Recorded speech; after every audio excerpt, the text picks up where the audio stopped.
It's final season. I'm gonna keep my thing brief. Let me ask you something. When looking at the direction of your life, do you notice any consistent factors that will determine where you go?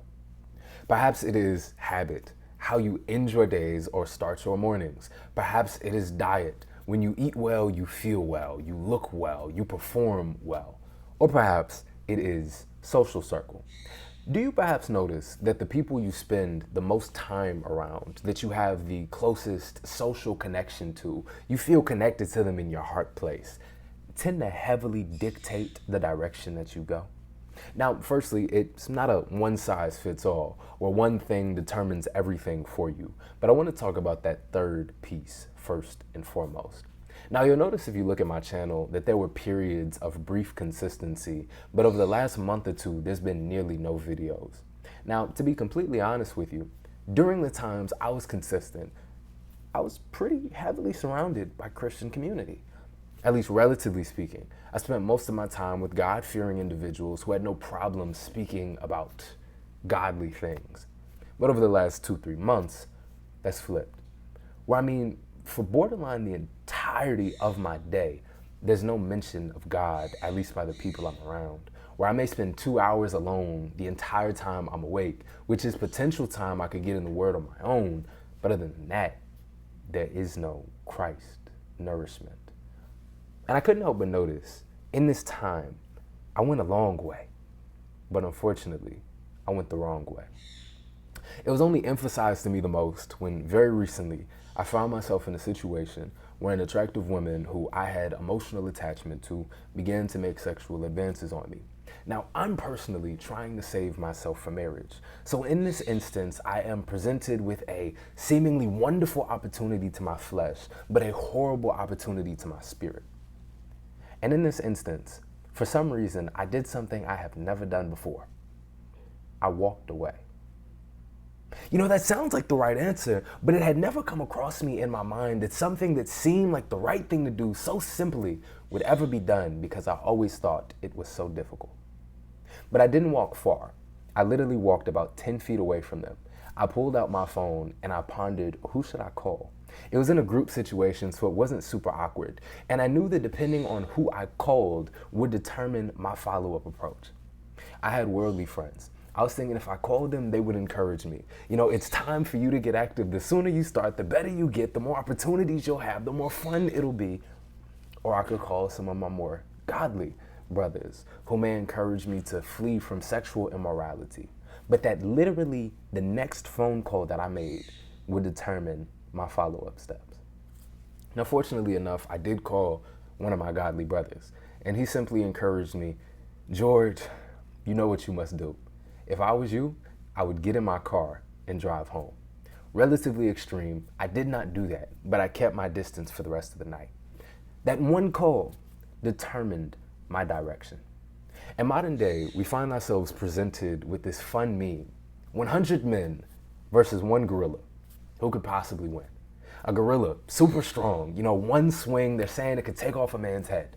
Not necessarily accurate, but irrespective. We could view it like this. We have a mighty enemy, an enemy that doesn't have much stamina, but an enemy that is extremely threatening to one individual alone. Yet still, we could fight it together. I find it fascinating how this walk of Christianity is one where we are commonly presented with strong temptations.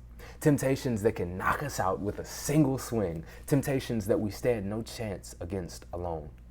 But we don't have to fight it. One by one, by one, by one. That gorilla, even if it was short of stamina, if it had the opportunity to fight one man, and then a little 5-minute break, and then another man, and then a little 5-minute break, and then another man, I'd be confident to say it could go through the whole 100.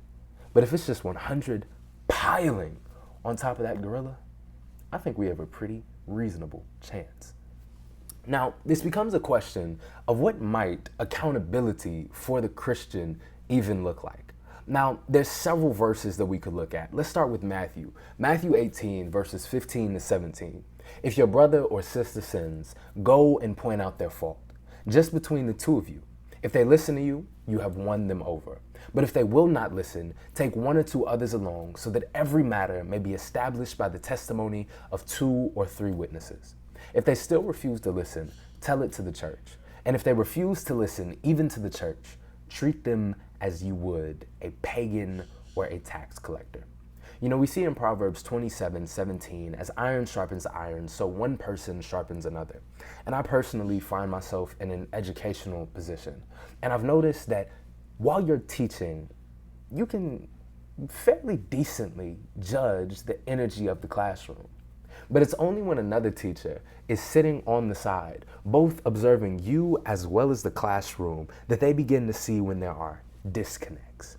That an individual in motion can only pay so much attention to other things. They're very focused on their own motion. They're very focused on their own practice, that oftentimes they can't really see if it's right or wrong. You know, another way to potentially look at this is moving in a highly speeding vehicle, and you just look out to the left of a train and it's kind of blurry. You know, you don't make out clear landmarks. You may see a bunch of trees or a bunch of buildings, but they're not all super easily identifiable. You're going in a direction, but is it the right direction?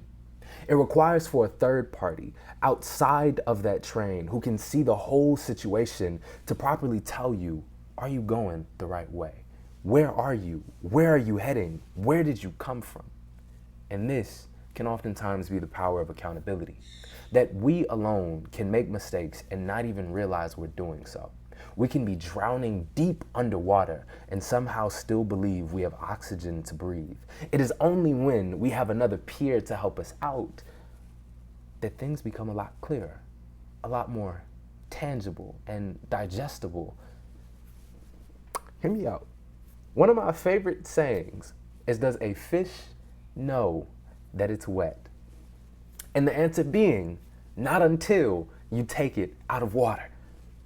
The deeper we go, the harder it is for us to see our sins and our faults.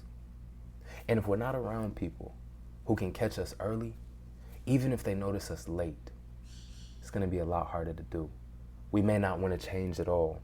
That's why the end of Matthew even has that clause, that there will be brothers and sisters in the faith, that you can point out their wrongdoing and they will deny you, they will reject you, they will do it again and again because they will be set in their ways.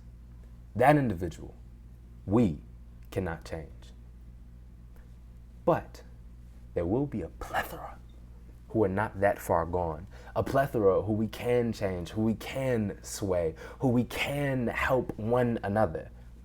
You know, accountability is something that often feels horribly embarrassing, downright humiliating.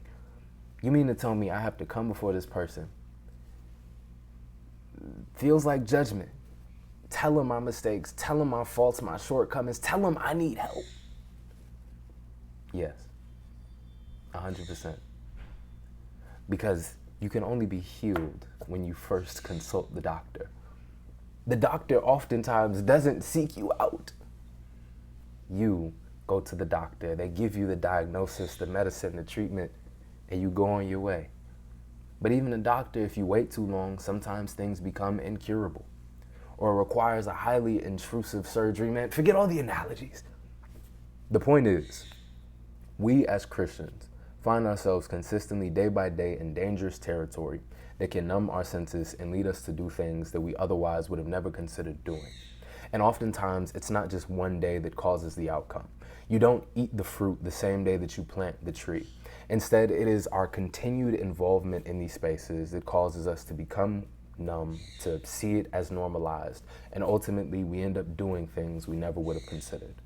It becomes necessary then for us as Christians to have consistent accountability with one another, seek out an accountability partner that you ideally would check in with daily, or if less ideal, check in once a week. Just somebody that you can have deep conversations with, somebody who you can be honest with, and in that transparency, through Bible-based accountability, you can hold up one another. Day by day, season through season, temptation by temptation, you can make it. 100 Christians can definitely take down accountability. I thank you, family. Stay blessed. Seek God, seek your word, and seek community. I love you.